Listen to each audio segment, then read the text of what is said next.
is our new effort here at HAC to organize what we're able to offer to nonprofits here and around the world in terms of telling the best stories that they might have. And I'm going to kick things off. I'm going to be joined along the way by Caitlin Nichols, who's Senior Manager, Integrated Direct Response at the OSPCA, someone with whom we work. And not only that, a great cinephile, lover of films and storytelling, and I know is dedicated to working at film festivals like Hot Docs here in Toronto. So she's really a kind of double threat as well. And I'd like to kick it off really by saying we're here today to talk about what I've identified after 30 years of making documentary films as the 12 rules of storytelling for nonprofits. So over the last 20 years, I've been working on media projects for HJC and its clientele around the world, and I think I've come to a point in my career as both a fundraiser and nonprofit media manager and filmmaker for the BBC and PBS and others that I've been able to really distill what we might be looking for when we tell the best stories.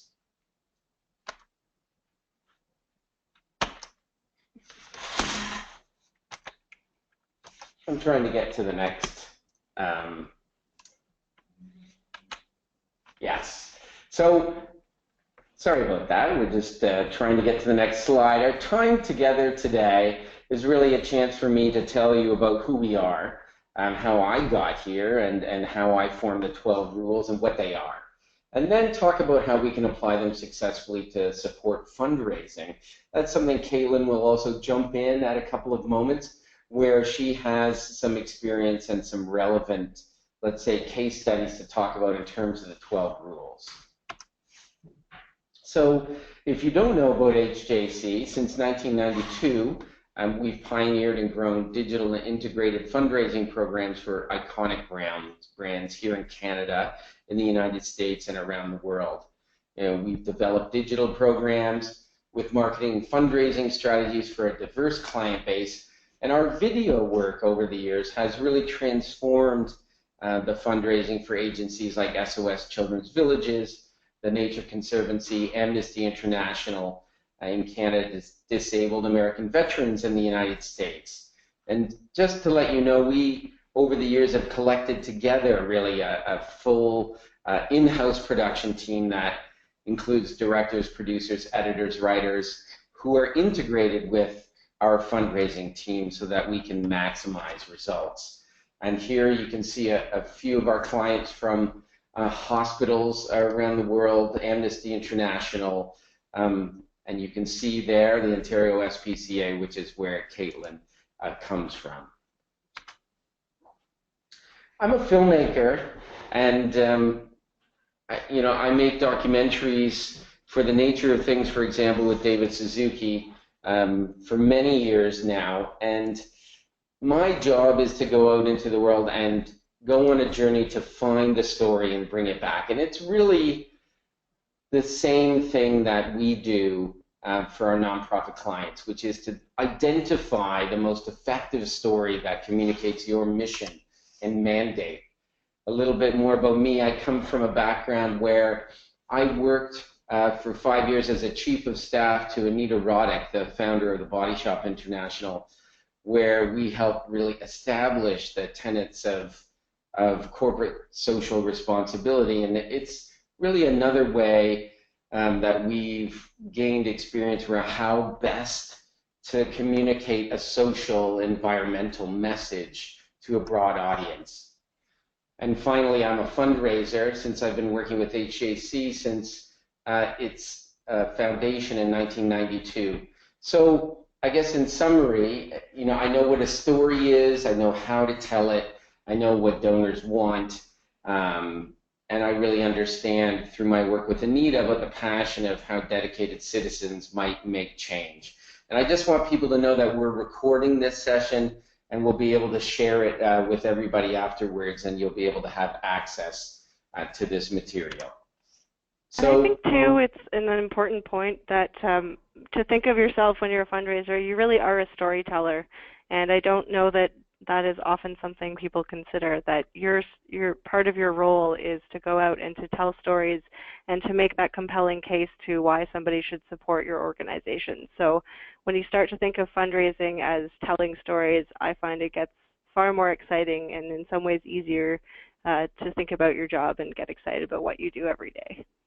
And don't you think, Caitlin, sometimes it's, might lose sight of that sometimes when you're caught up in strategies, campaigns, and metrics, let's say, that it's important to remember that you need to distill the essence of what you're trying to do with fundraising down to a simple story that you can share with an audience that is the most effective way to make them take action. Absolutely. I think that's absolutely true. And I think a lot of what you spend time on is trying to come up with, what is that elevator pitch? What is that story that you would share with someone if you had 30 seconds in a tiny metal box to tell them about where you work for and what you do? And in a way, putting together a video is sort of a version of that. And that's something that we've discovered, I think, in polling everybody we work with around the world. And I think one of the reasons why we feel so passionately about our storytelling is that it's the one thing, I'd say, when we survey clients or prospective clients or people in the sector, is that they want to use video to tell stories. It's a universal motivation in terms of connecting with their audience. I think it's important to remember when we're talking about making videos that it's not just about DRTV, that in terms of communicating mission and mandate through PSAs, or whether it's a campaign video, or it's some sort of other communication channel that you want to use. It's not just about a direct ask, although that's also another part of what we do in terms of creating media. So we have to think instead that whatever we create has to fit into a broader campaign in a seamless, as I say here, fundraising continuum. So it needs that kind of total integration of what we might create as a video, whether it's online or for television, wherever it might appear, it has to be integrated in order to be most effective. And that, I think, is something that, Caitlin, you're very much passionate about. Absolutely. I think that when you start to think of your campaigns as being more integrated, your job as a fundraiser can also get a little bit easier. What we do, and I think, what we try to do when we create a story with someone is that we create something that can be tested and used across all platforms, that we can create stories, maybe a couple of different stories. They might tell a different story of, for example, a different animal that might have been saved, and that we can test them across different platforms. We can test them online and elsewhere, so that we know what might be the most effective story that needs to be told. So we might gather a couple of stories and then test them out in the marketplace, which is often online. These are two of our colleagues. They look very happy and healthy, I have to say. Our approach to helping nonprofits and create the best stories really follows a universal approach that we apply to all of our work. And the first stage of that is called storytelling discovery. So it's really an information audit, you could say, in many ways, in which we really interview stakeholders, but also review all of the existing stories, maybe the files that you haven't seen in a while that you forgot about a certain person or a place, an animal or a situation. And we really look into those files. We look into what existing materials you might have, do interviews, and really help you identify what we think within your mission and mandate and with the material that is in hand might be the best story to tell. And then we often move to a stage, it doesn't always happen in full, but about making an audience identification discovery. And in this way, we do a constituent survey, we continue to make stakeholder interviews, and we may even look further into segmentation, a data plan, cluster analysis, persona development, and journey mapping so that it connects to your broader needs in terms of fundraising and integrating with your existing fundraising plans. So these are the stages that we always try to follow when we're making a video or a media product for someone. And as I outlined earlier, we know that people want to make videos and tell great stories to motivate donors, and everybody now wants to do this, I think, in a way that is more and more affordable, that I think technically we're able to gather stories in a way that's cost effective. And as we know, urgent and emotional stories of subjects is the way to motivate donors, to get them to get up and do something, to make a donation. So this is something we're very much focused on. We think it's at the core of what we do. And of course, new viewing habits online have shifted how we are creating stories with clients and the length of those stories. Some of them are a few minutes long sometimes they will be 15 seconds of YouTube pre-roll. We're really finding stories that we can shape into a number of different kinds of video products, especially online, that have a variety of lengths and shapes that may not have existed in the past in terms of just television use. Caitlin, what do you think about that in terms of what online consumers of media might be looking for, donors or supporters? Well, I certainly think there's different kinds of videos that donors are looking or potential supporters are looking for, and I think that's where doing something like your data segmentation is really important. But really, video can fit into all areas of your organization. It can be a very powerful storytelling tool for something like a peer-to-peer event where you want to help your participants raise funds, but they're not good at doing the asking. You can create an amazing video that will do the asking for them, essentially. But the fact is, people spend a lot of time watching videos online, with or without volume, depending on where they are and when they're watching them. And you want to make sure that you've got compelling content that's going to grab them in those first few seconds and keep them watching to see what's going to happen at the end. Yes, I think in general as we go forward here, and I think this is going to be to save time, you're going to have this presentation afterwards, and there are links to examples of work that we've done or others have done, and I think we're probably not going to show them today. I think it's better if we lead you through what we want to say, and then you have a chance to kind of dive in later and check these things out. So you'll see these often YouTube links or links to other things, and if you can jump onto them later, you can do that. So we're going to get to the 12 rules. Now we're here, and I just wanted to say that all these photographs are taken on location of work that we've done. So I know, Caitlin, you're a big fan of these photographs, but it just gives you an example that way. We work all over the planet, and I think gather the most powerful stories that we can gather. The number one rule that I think we always try to follow is that you use subjects who are real people, that you can film with the characters that may express your mission and mandate, meet those individuals, and I think, Caitlin, in your case, also to meet the wonderful animals that you might help.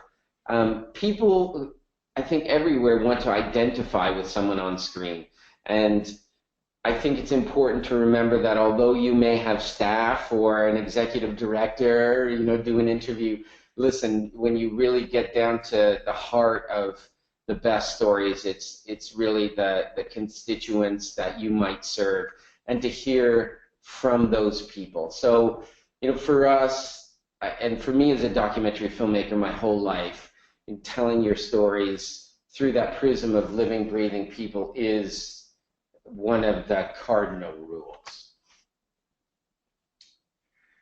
There's another thing when you're trying to find stories or you're looking at potential stories. You may realize when you're looking that some of the subjects you might potentially film with, they may not always have a happy ending. And that is just the hard reality that many of us face in nonprofits when we're serving constituencies where people may be afflicted by disease, et cetera. So if we're going to find a story to tell that may not have a happy ending, what matters is that we communicate that they tried their best, they did their best. This is a rule that you follow in filmmaking. And this is what I'm trying to apply in the work that we do, that we tell those stories in a sensitive way and get across the idea that we admire them for trying, even if the end result may not necessarily be positive for them. But it is in terms of your efforts to continue to help people like that. Crowdfunding and videos is something that we've come to understand and know, and I've personally been a part of for crowdfunding campaigns on movies that I've produced, and they've all been successful. But we've also been a part of a number of projects, including one in which we created a video that drove an American Heart Association campaign, which was something that they had not normally sought funding for in the United States, within the continental United States, but they had a project in India that they wanted to do something a little different for, and so they created an Indiegogo campaign, and we created a 3 or 4 minute video which appealed to donors in the United States, which was launched on the platform. So it's something we're coming across more and more. I think it's important to keep in mind. You may have a special project that may fall out of your normal fundraising environment, and you want to create a unique campaign and maybe generate a new group of potential donors, and we find that an Indiegogo campaign or some other crowdfunding platform might be the way to go, and they always need a video. I think one of the rules that I know inherently as a filmmaker is that the big ideas belong in the background. So, for example, I made a documentary film about a Nigerian anti-oil activist, Ken Saro-Wiwa, and his son, who tried to save his father and did not do so. And he was fighting against Shell Oil and the Nigerian dictatorship. That film, although the big ideas about what oil might do in a developing country and the dangers they posed and the political chaos that might ensue from that kind of interference in a country, they were in the background. But the story that I told, the movie that I made, was about the father and the son. It was about these two individuals and a son's journey to try to help his father. So what I'm trying to draw from the filmmaking world is to say that these big ideas and the themes and the issues that you deal with as a nonprofit agency, are critical. But what appeals to the audience is a personal story. So we always look to create a personal angle on a big issue. I think no matter whether we're working in documentary filmmaking or whether we're working in nonprofit videos. So the personal struggle is in the foreground. Those complex ideas are you can never get away from them. They're always there, that they're more woven into the background.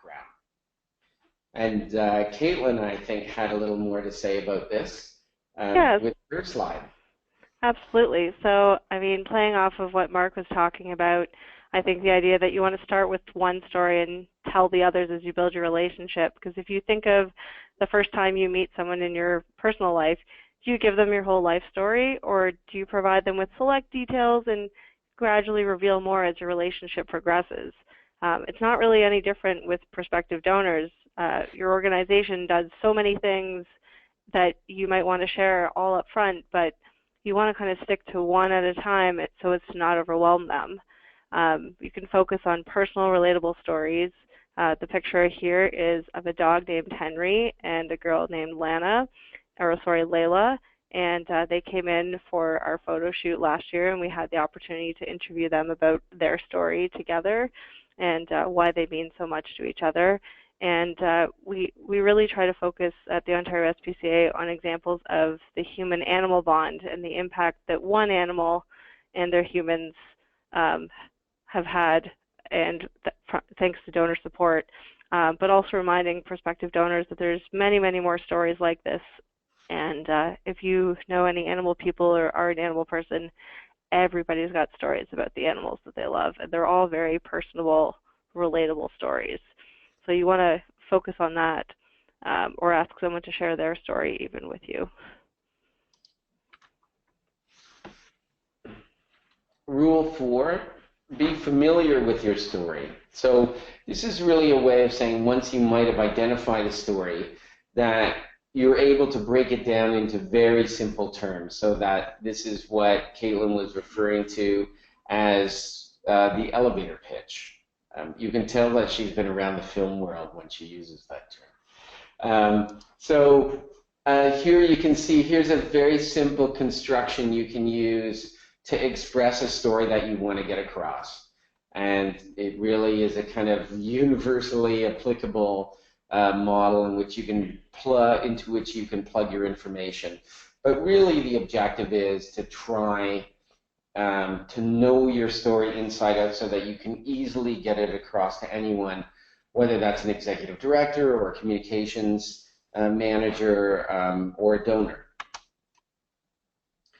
Lose the institutional ego, one of my battle cries. I think when we often set down the road of telling a story, we often encounter a situation where, let's say that a personal story or a story of an individual or a family may start to compete for attention within the storytelling with the story of the organization. I think there has to always be a careful balance about how much information might be communicated to get enough of your mission and mandate across. But I would always emphasize that the personal story and their experience is primary in terms of getting donors or supporters motivated. Know where you're going. So if you're looking at a story that you might have, you should always know where it's going to end. So again, if we go back a couple of slides and we said, write down the story, entire story, you have to know where it's going to end. And endings are hard. But if you understand the beginning, the middle, and end, then you're well on your way to constructing a story and a video that will be effective. Write a script. So putting it on paper always helps. And I think, Caitlin, you and I have been through this experience, which, by being able to do your research, let's say do interviews, read materials, percolate on the idea, and then to be able to write it down, again with a beginning, middle, and end, it's always very effective. And it's something you can share with your colleagues and get feedback on and make adjustments to.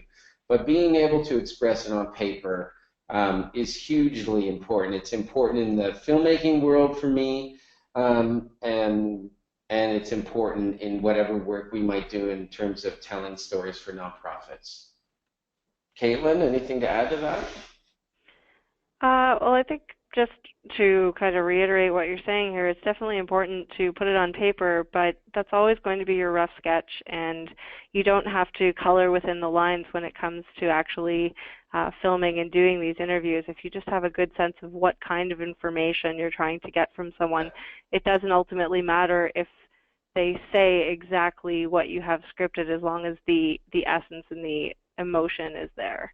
Absolutely, and I think that you can't look at it as a script, as in a dramatic film where you want the person to say exactly that. I always look at a script as a roadmap, and a pretty accurate one. But once you have a roadmap in hand that is relatively accurate, what it does is it gives you that freedom, like you say, Caitlin, to veer off in different directions, because you know what the story is at the core of it. So it gives you the confidence, if you have it in hand and on paper and it makes sense, to be able to kind of go off in a few directions, but know that you have this roadmap in hand that gives you the confidence to go forward. Let people speak for themselves. We've hinted at this before, but I think I often encounter situations where, let's say that the subjects of what we might be filming may not always be the people speaking. And I think it's always best, even if it's a lot of work, to be able to interview people and let them tell the story in their own words. I believe that that makes people trust the information that you're trying to share with them every time. And, again, it's kind of related to institutional ego, which is, that's often you have to step back and let people speak for themselves. And I think it's almost universally a positive thing for video.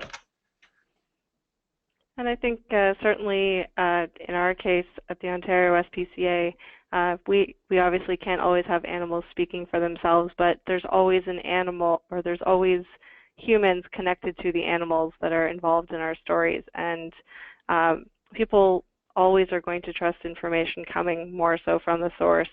And it sounds like an obvious statement, but unscripted testimonials always are going to have more authenticity.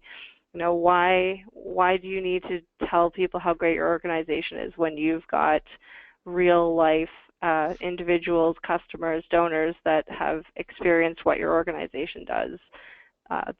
Your testimonials have so much less impact when they're scripted. So, if we interview an adopter about their adoption experience, the experience itself should have been memorable and meaningful if we were doing things right, and that will come out in someone's recollection of the events. And, you take something like that and you combine it with a B-roll of our subject interacting with their pet, and there's our story. And to me, the story, you can see here the image of the boy with the dog. What I want to hear what he has to say far more than what I want to hear somebody working inside the shelter talking about the dog, because it's that kid that's going to have a journey for the rest of the animal's life with this animal. And he will certainly have that story to tell if we've done our job right. We don't need to do it for him. How high are the stakes? This is it is a filmmaking rule that we have to adhere to, and we seek out the answer for, because you have to know that the stakes are high for whomever is involved in the video, whether that's an individual person, a family, an animal, that you ask what the stakes are. You need a reason to root for the subject. So in filmmaking terms, when let's say we're researching a documentary or I come across a story, I look at the story and then I say, wow, the stakes are high. I'll give you an example. I made a television series about young mixed martial arts fighters coming up out of the favelas in Brazil, in Rio. And what were the stakes for those individuals that I met and I heard about? Well, they had a choice. They could become professional mixed martial arts fighters, or they could become criminals and drug dealers. So in other words, the stakes for them in terms of following their journey to become legitimate fighters, the stakes could not be higher for them, their families, their communities. I think in every case, when you look at a story, you look at what the stakes might be for your subject, what the risks might be to them, and that helps you evaluate the narrative power of the story that you're looking at.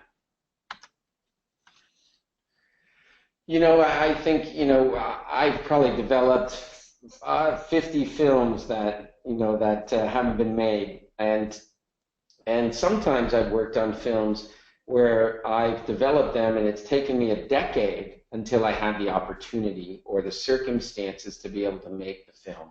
So I think what's valuable in terms of when you look around and let's say you do what I might call a storytelling audit, and you gather the information together about what your best stories are, you might not use those stories. They might not fit into a present campaign or a direction of a fundraising campaign or communication strategy, but you should carefully preserve, file, and organize what those stories are so that you can come back to them, so that you might fit them into a campaign at a later date. But you have to know when to let go and say, okay, that's just not going to work. But we're going to file it away, and we might use it at another point. I think it's important to recognize when to let go and also how to preserve those stories for future use. I think all that being said, though, you also don't want to miss out on a great story just because you're unsure what to do with it yet. So if you've got a good subject that's willing to share their story, let them. Don't wait until later when the emotional resonance is going to have faded.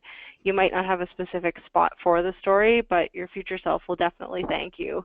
For instance, we really like to try and tell stories of an animal's journey from when they were surrendered or when they were removed as a result of an investigation to when they're adopted out and living with their new adopted family. However, that's often a story that develops over months or sometimes even years, especially when there's an investigation involved. So animals that are in our care from an investigation are considered evidence by the courts, so we can't release the story or details about an animal if it could be compromising to the outcome of a criminal proceeding or put the animal in jeopardy if its location is known. So oftentimes we have the opportunity to get these stories, but we have to sit on our hands and wait really patiently until the right time to use them. So it can be frustrating, but it's definitely worth the patience to wait until the time's right and release your story. The essence of the story, I think, and we talked a little bit about something related to this earlier, but I think you need to be able to get that elevator pitch together. One statement, one sentence that encapsulates everything you need to say about it, and connecting it to your mission and mandate. And so for example, this is a picture from a film that I directed for the Nature of Things, the CBC's Nature of Things with David Suzuki, about giraffes. And I would say that this film, which is called Giraffes, the Forgotten Giants, is a look at what a group of biologists are doing in Africa to create a knowledge about an animal that we don't know much about now in an effort to create a conservation strategy to save what is the fastest disappearing large mammal in Africa. So if you can come up with one sentence for your story, I think that's always a useful thing to do. And it just, again, you're able to communicate it with your colleagues in an effective way. And that one sentence is often a great thing to use as a description on your YouTube video channel, so that if the video doesn't start autoplaying, people know what they're in to see. Exactly. Protect your subject. This is something that we as documentary filmmakers are taught, and I was first taught almost 30 years ago, starting out in the business of filmmaking, and that's that you will do anything to protect your subjects. And I think the way that you often create the most powerful stories is by having a relationship with your subjects where they trust you implicitly and you trust them. In other words, they're going to be sharing their story, not just with you, but with the world. And so they need to know that you are going to make them feel secure, that you'll protect them, and that you're going on a journey together to share their story. So this is something that we learn as documentary filmmakers that I've been trying to apply in the nonprofit sector forever, and I think it's something that we always need to keep in mind, that there's this kind of give and take and a very trusting relationship between subjects and ourselves as nonprofit managers or filmmakers. So to me, that is perhaps almost the most important part of this is to create that kind of relationship. Caitlin, what do you think about that? I think it's absolutely critical, and I mean, I'm just thinking to when we were working with you, Mark, to film one of our PSAs, and it was about a boy named Christian and a cat named Snow, and Christian was very, very shy, and we actually, in fact, had to kind of shift our approach to filming with him because he was so shy. But essentially his story was that he was being bullied at school, and Snow, his cat, has really helped him and been a source of comfort for him as he's been handling that. So that was a case of we really had to build his trust and the trust of his mother, Anna, to make sure that everybody was comfortable sharing that story, and that when the time would come for that video to be out in the public, that he would be okay with it as well. So those are the 12 rules. I think we're going to have a little bit of time for some questions at the end of this. So, we're not. Okay, because we're going okay, we're not. But you can email them to us for sure, and we will answer them. But I wanted to move on to getting back to this idea of integration, and I'm sure Caitlin probably wants to say a few things about this, but we need to make sure that the stories that we select and how we tell them are suitable for a multi-channel strategy in getting them out into the world.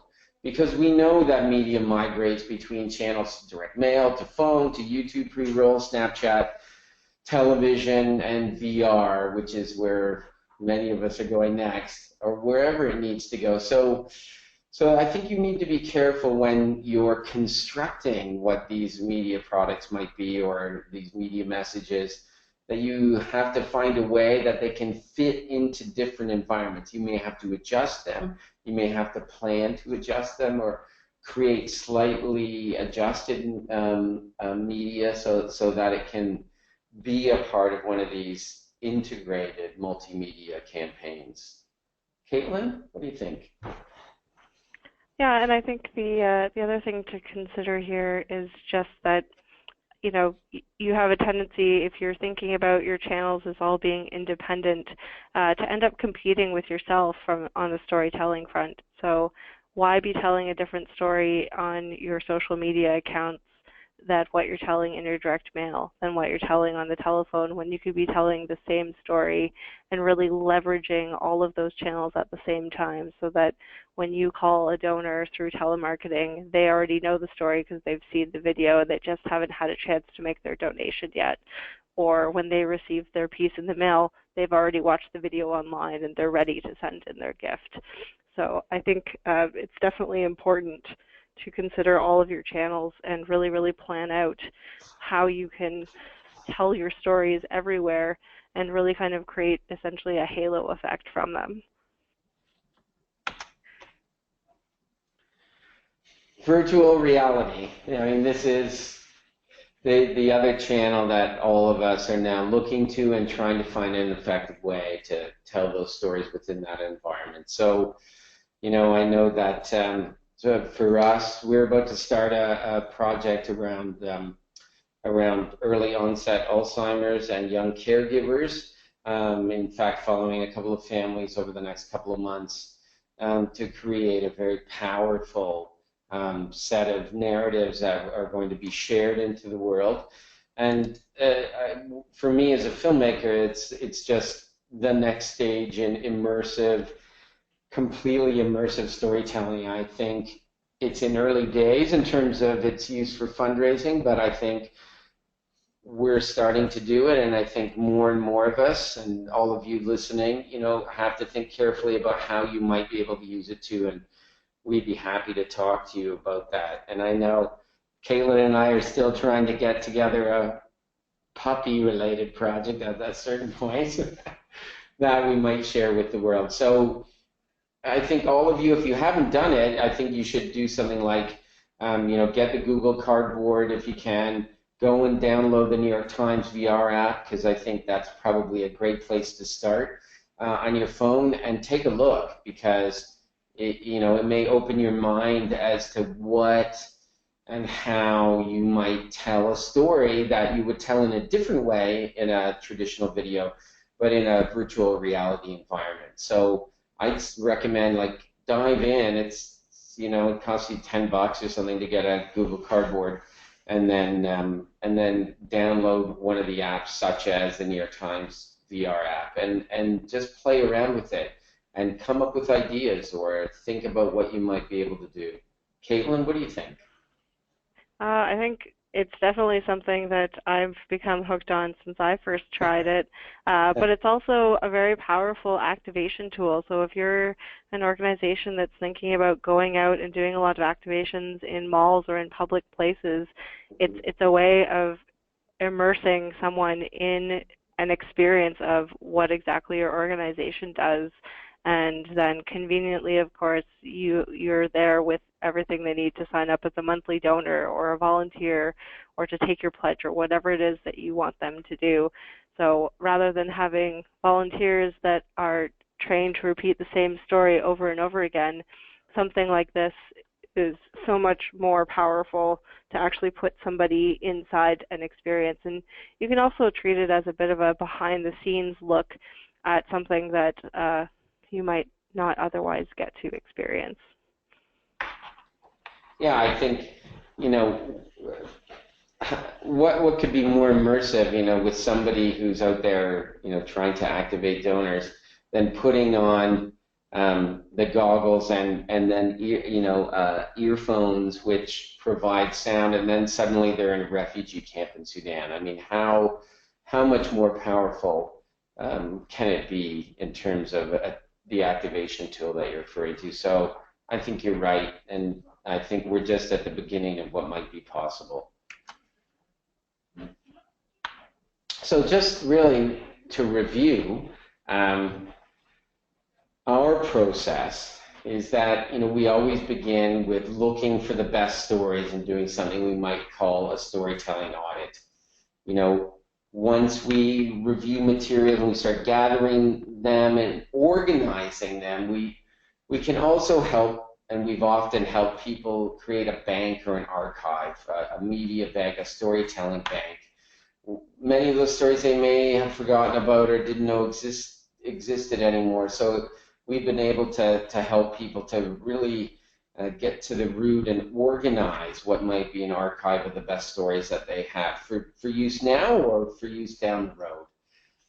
And I think it's important as a reminder here that your storytelling encompasses different environments or levels or regions. And I think integrating or searching for stories that, if you have a large organization that might be disparate in nature, to be able to search broadly and draw local but international stories together and evaluate them and share them, that sharing and evaluation can be a very effective thing. And I think teaching and training staff to be better storytellers is something that we can all do. And I think Caitlin has outlined, I think, her own instincts around storytelling, that you need to be able to follow your instincts about what the best stories are, just as a consumer of stories, which we all are, and to keep your eyes peeled for what might be the best stories for your organization. And in the end, to create an integrated plan that uses these stories across all the channels we've discussed. This is kind of a, how can you go through the process of perhaps identifying, organizing, and getting ready to tell your best stories in a video environment. This is really the summary. What do you think, Caitlin? Would you add anything to this, or? I would just say, don't necessarily be intimidated by technology and feel like you absolutely need to have top-of-the-line gear to go out and do this. If you have even a high-quality camera phone, to an extent, you can go out and capture a story, because the reality is a lot of video is being released on YouTube and social media channels, which is a lower resolution viewing arena, and it's much more authentic in a lot of ways to sometimes have that shot on iPhone video than it is to have something that's a little bit more polished. And you can see that some people are actually almost mimicking that style even when they are using professional camera gear. So don't be afraid to just go out and try something and capture that story. Even if it's a one-off 30-second clip or it's a Facebook Live, it's still storytelling and sharing what your organization does with the rest of the world.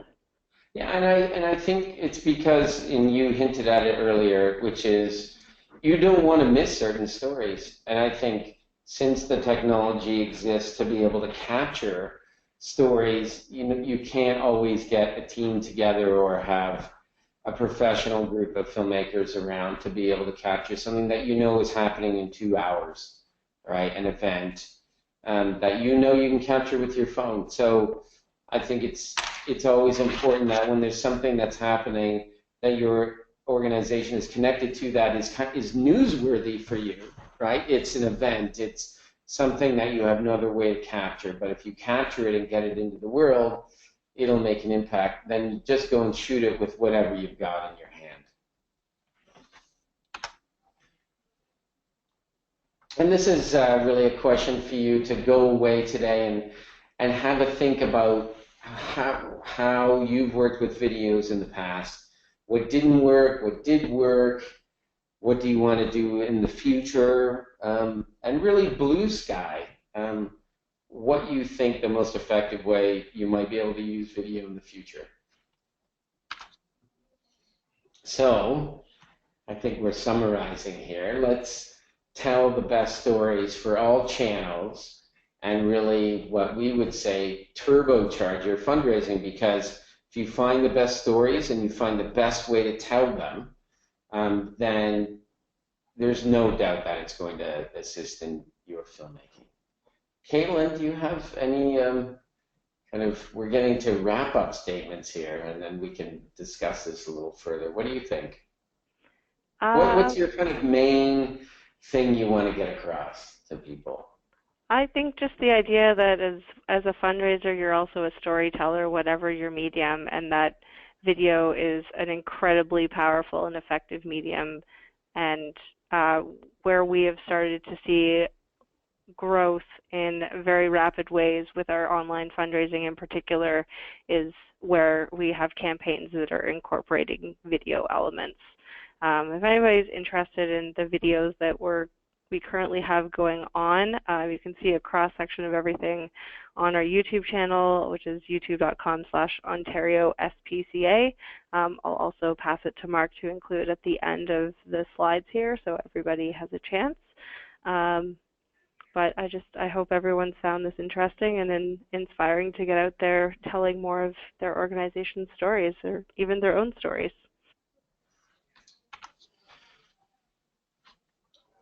And I think just at the end, we wanted to say now, I think it's an email that's actually going to go to people, right? We want to offer everybody the chance to sign up for a storytelling audit. It's going to be a chance to win one that we will conduct for you. So I would say you're going to get something sent to you. So please sign up for it when it comes through to you, and put your name in the hat.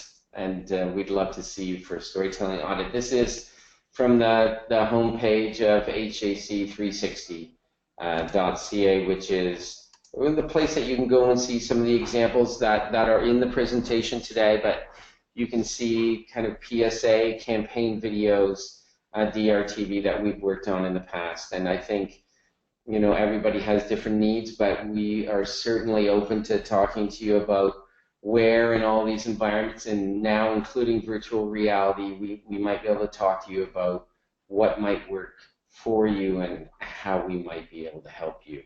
And I think it's been a long journey for us working with all kinds of different clients. For example, in DRTV, we started the SOS Children's Villages project many years ago with Mike Holmes here in Canada, and that project, I believe those commercials ran for 10 years, and I think there was an 1,800% jump in monthly donors in that first year that we started that project. So that was a traditional DRTV project, which was celebrity-driven, which fit the mission and mandate. But these days, we're also doing smaller online direct and indirect ask videos. It's really all kinds of different ways that we might be able to help you with your video needs. So I think we're going to actually wrap up a few minutes early today, but please reach out anytime and with questions about what we might have talked about today. Look at the presentation, click on some of the links see some of the examples, and Caitlin's going to add something to that at the end of this. And so I wanted to thank you for listening in. We'd love to hear from you. And Caitlin, thank you so much for sharing your time and your expertise. Thanks for having me, Mark, and thanks for sticking around, everyone. Okay. Okay. Take care, everyone. Bye now. Bye.